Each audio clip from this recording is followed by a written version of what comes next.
Hi, everybody. It's Professor Mitchell. Continuing with Chapter 5, we're now looking at Section 5.2, Binomial Probability Distributions. Okay, so the binomial distribution, binomial probability distribution is a specific, discrete probability distribution. This whole chapter is about discrete probability distributions. Okay. There are very simple formulas for finding the mean and standard deviation if you know your distribution is binomial.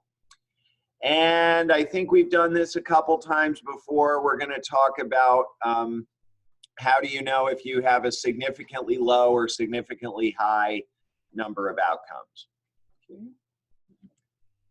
All right, so we're going to now take a pop quiz. All right, you're going to number your paper 1 through 10. Please play along at home. And there's going to be 10 questions. Each question has 4 choices. Okay? Unfortunately, I forgot to bring the questions with me, so you just have to guess. All right? So what I'm going to have you do is pause the video. Just make your guesses for each question. Don't put too much thought into it. And then unpause the video and we'll have you grade your paper. Okay? Okay. So here we go. Here are the answers to the pop quiz. Just a second. All right, the answers to the pop quiz. Number 1 is C, number 2 is B. So just mark each of your answers right or wrong. Number 3 is D, number 4 is B. 5 is B, 6 is D, 7 is D, 8 is C, 9 is C, and 10 is B. Okay. So what I'm going to do right now is I'm going to ask the class that's sitting here in the room with me how they did, and we're going to count how many people got 0 right, how many people got 1 right, how many people got 2 right, et cetera, et cetera, et cetera. And actually, we've already done that. We did that the other day. So these were our results in this class that I'm standing in right now. We had 3 people who got 0 right. We had 4 people who got 1 right. 9 people got 2 right. 5 people got 3 right. 3 people got 4 right. 3 people got 5 right. Nobody got 6 or more right. Okay. All right, so if you're watching the video, just see which of those categories do you fall in. Okay. And then what we're going to do here in a little while is we're going to compare this to what kinds of results would I have expected. Because it turns out that this experiment, taking a pop quiz and just guessing at every answer, is an example of a binomial distribution. Okay. All right, so here are the properties of a binomial distribution. It has 4 requirements. Number 1, the procedure has a fixed number of trials. So in this pop quiz example, the trials are the questions. All right. Each time you get to a new question, you pick an answer. All right. The trials have to be independent, meaning that the outcome of any individual trial doesn't affect the probabilities in the other trials. So if you get number 1 right, that does not affect how likely you are to get number 2 right. If you get number 2 right, that doesn't affect how likely you are to get number 3 right, et cetera, et cetera, et cetera. Third requirement for a probability by a binomial probability distribution is that each trial must have all outcomes classified into 2 categories, which are called success and failure. Okay. So in our example, there were actually 4 outcomes, right? A, B, C, or D, but only one of those is correct, so we'll call that a success, and the other 3 are wrong, we'll call that a failure. Okay. And number 4, the probability of success remains the same in all trials. So for my pop quiz, I had to have every single question have 4 choices. Okay. On some of your exams, There are some questions that have only 2 choices. I think there was one that had 5 choices. Okay. But if I want this to be binomial, they all have to have the same number of choices. It doesn't have to be 4, but they all have to be the same. Okay. Notation. So P, little p, is what we always use for the probability of success. And then Q is what we use for the probability of failure. Now, since the only possibilities are success or failure, P and Q have to add up to 1. Okay. So if I tell you P, you automatically know Q because it's just 1 minus P. Right. So again, in the pop quiz example, P, which is the probability of getting any specific question right, that would be 1/4, because there's 1 correct answer out of 4. And that means Q would be 3/4, right? 1 minus 1/4.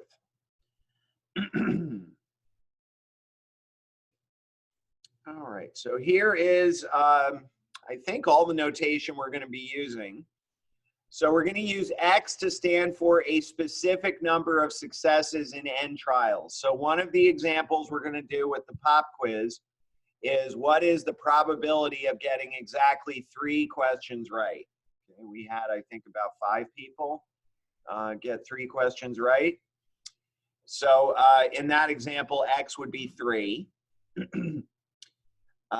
Notice that X can be any whole number between 0 and N, so that automatically makes it discrete. All right, there's only a finite number of possible outcomes, and they happen to be whole numbers. Again, P is the probability of success in any one trial. Q is the probability of failure in any one trial. And then we'll use our usual probability notation. P of X is the probability of getting exactly X successes in N trials. So the example we're going to be doing here pretty soon, what's the probability of getting exactly 3 questions right out of the 10 questions? Okay.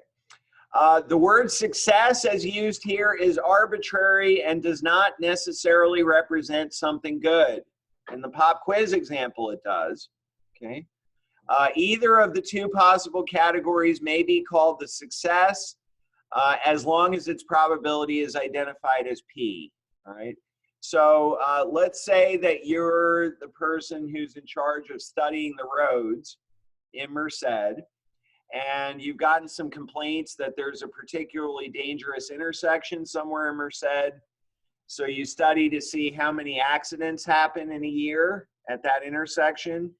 You might call the event, you know, having an accident at that intersection, that might be called a success. As weird as that sounds, right?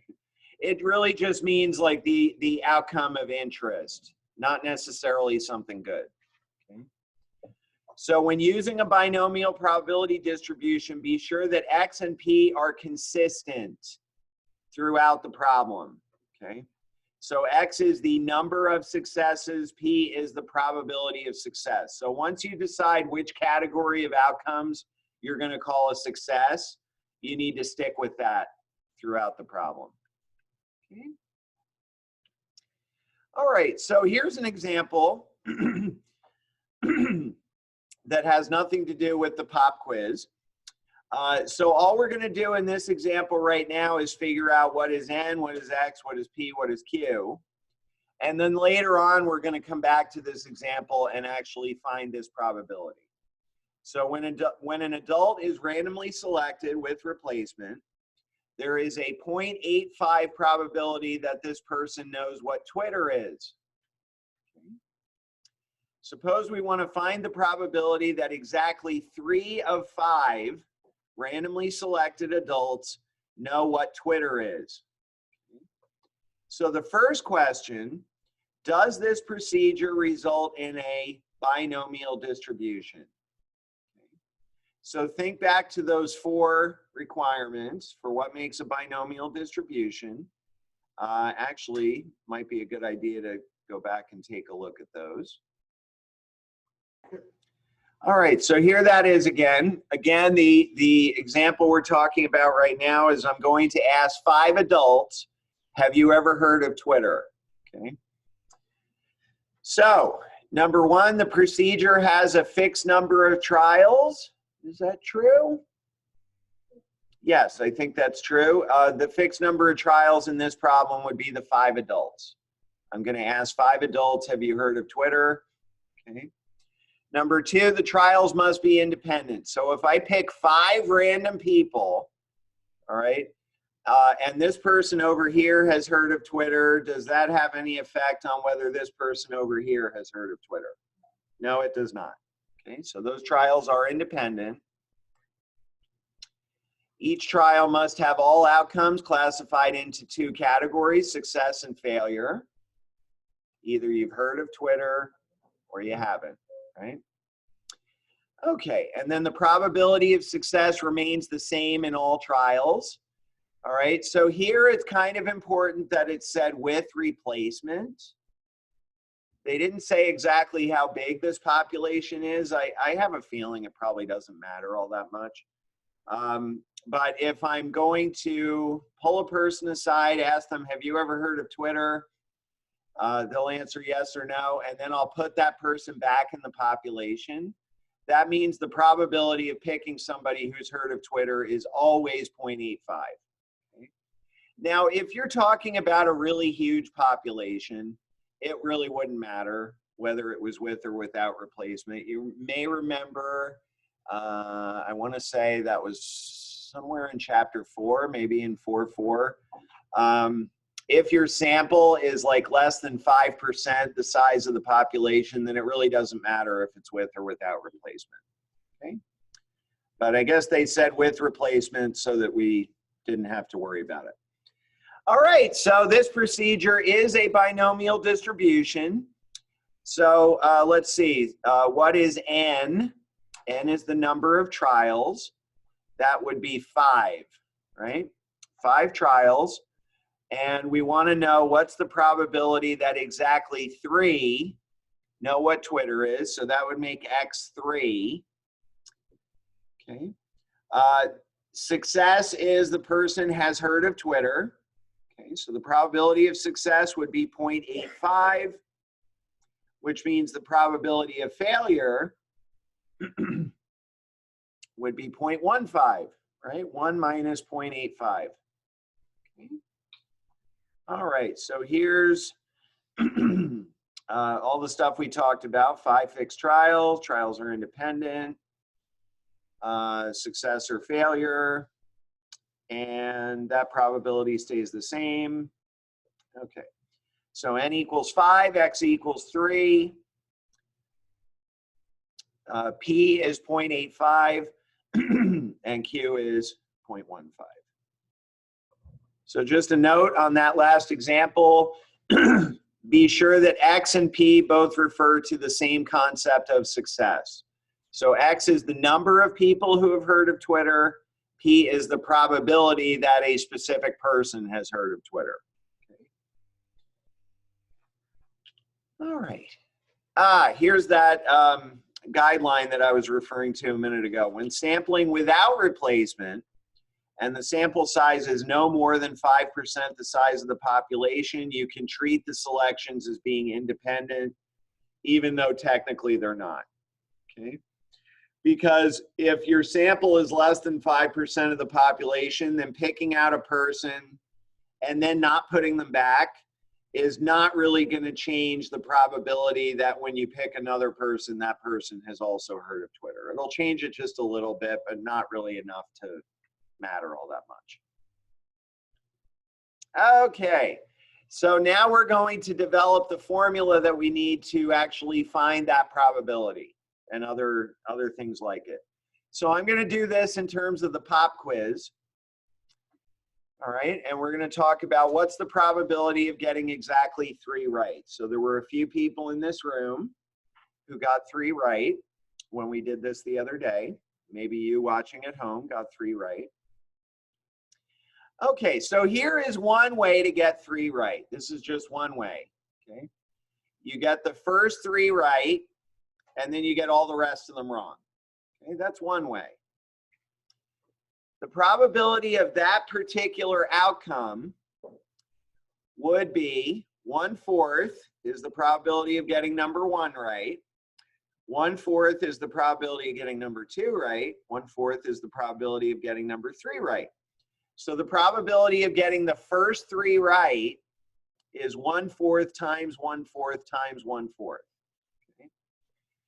But then you also have to get all the rest of them wrong. Remember, we want this specific outcome to be exactly 3 right.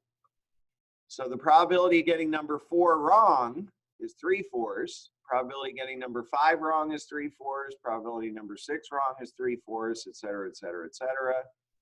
So the probability of getting the last 7 wrong is 3/4 to the 7th. So this would be an example of the, well, independent events, right? Getting number 1 right is independent of getting number 2 right, and that's independent of getting number 3 right. So the probability of this specific outcome is 1/4 to the power 3 times 3/4 to the power 7, which comes out to be about 2 in 1,000. All right, but of course that's not the only way to get 3 right. I would be very surprised if anybody in this room or you watching at home, if you got 3 right, even if you got 3 right, I'd be surprised if you got this exact outcome. Okay? Because there are a whole bunch of other ways to get 3 right. Okay, you don't have to get the first 3. Could have gotten the last 3. Could have gotten 1, 5, and 10. 1, 3, and 5. 2, 7, and 4, right? So the total number of ways to get exactly 3 right is actually 10 choose 3. And the reason it's 10 choose 3 is because I have 10 questions and I'm choosing 3 of them that were the ones that were correct. Okay? And so the reason that's a combination and not a permutation is that order doesn't matter. Getting number 2, 4, and 7 right is the same thing as getting number 7, number 2, and number 4 right. Okay, so I don't care about order. Okay. All right, so 10 choose 3 works out to be 120. So there are that many different outcomes that have 3 right. Each of those specific outcomes has this probability right here. So I'm going to multiply that probability by 120. And it turns out that the probability of getting exactly 3 right is about 1/4. About 1/4, not exactly. I think it's like 0.2503 or something, if I remember correctly.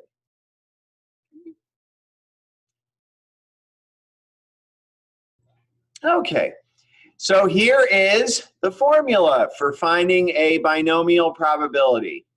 The probability of exactly X successes, you do n choose X, multiply by P to the power X, and then multiply by Q to the power n minus X. And again, the reason for that is there are n choose X ways or different outcomes that have exactly X successes. The probability of having any particular X successes is P to the X, and then all the rest of the outcomes have to be failures. So the probability of getting that number of failures is Q to the power n minus X. Okay? So this formula works for any value of X from 0 all the way up to n. What typically happens is that within a specific problem, n stays the same and P stays the same. And if P stays the same, Q has to stay the same.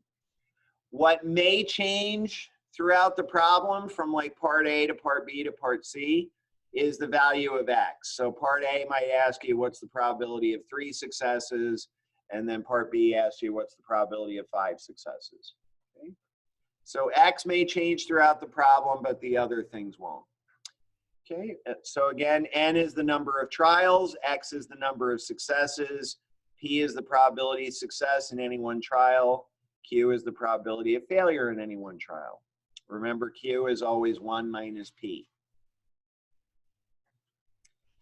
Okay, so back to the Twitter example, and then we're going to go back to the pop quiz for a minute, do a little activity.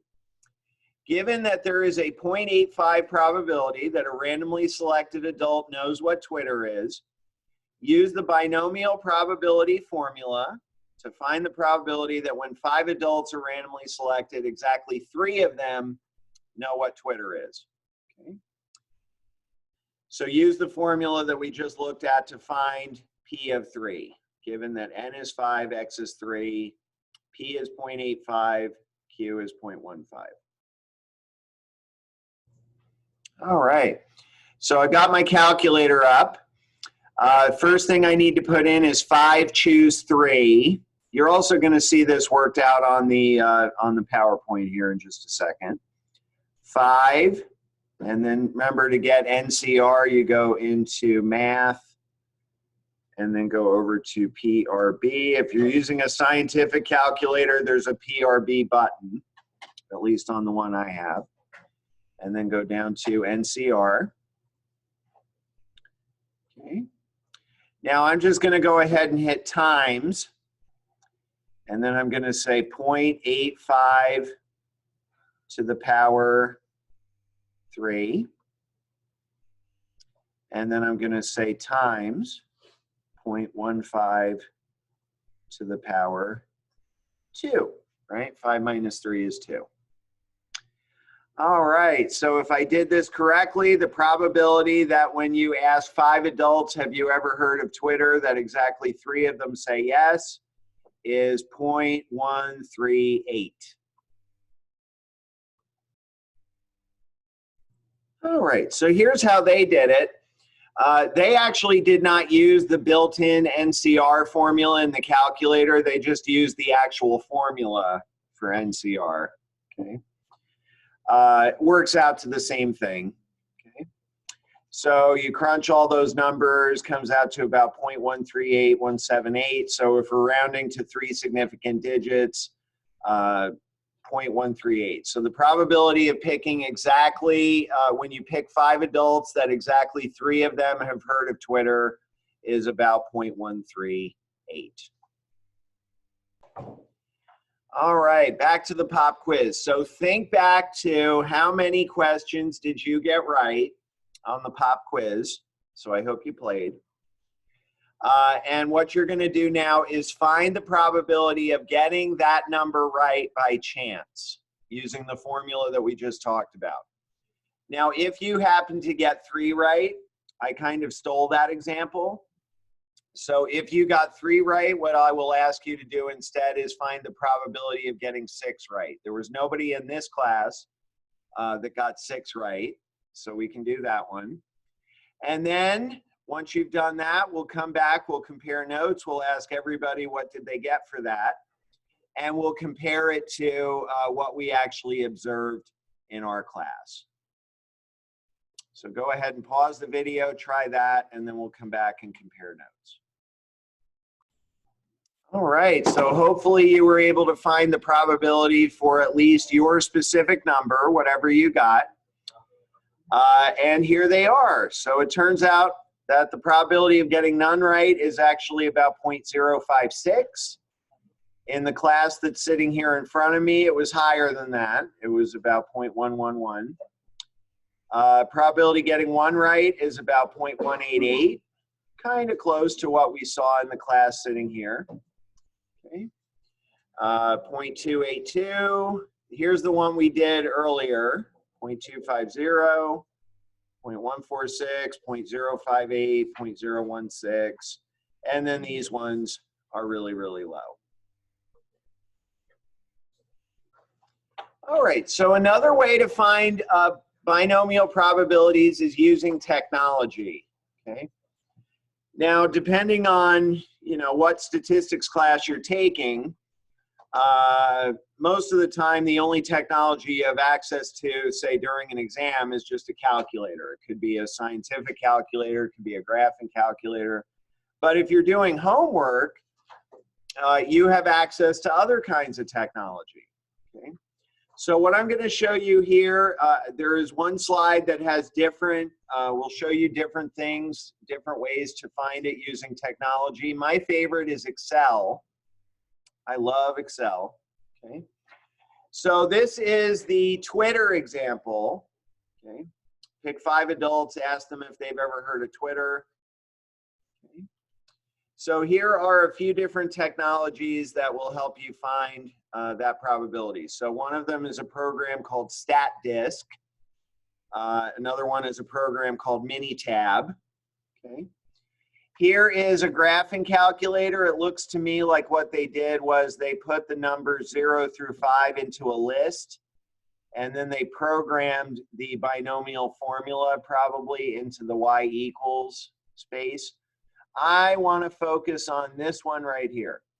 So what I've done right here is given you the formula in Excel for finding a binomial probability. So let me explain this to you. Formulas in Excel always start with an equal sign. And then the name of the function is binom period dist for binomial distribution. And the inputs for that formula are x, the number of successes, and the number of trials, p, the probability of success, and then the reason I'm putting this word false here, I'm telling Excel not to make this cumulative. If you put a true there, what it will tell you is the probability of x successes or less. X or less, all right, up to x, up to and including x. Okay.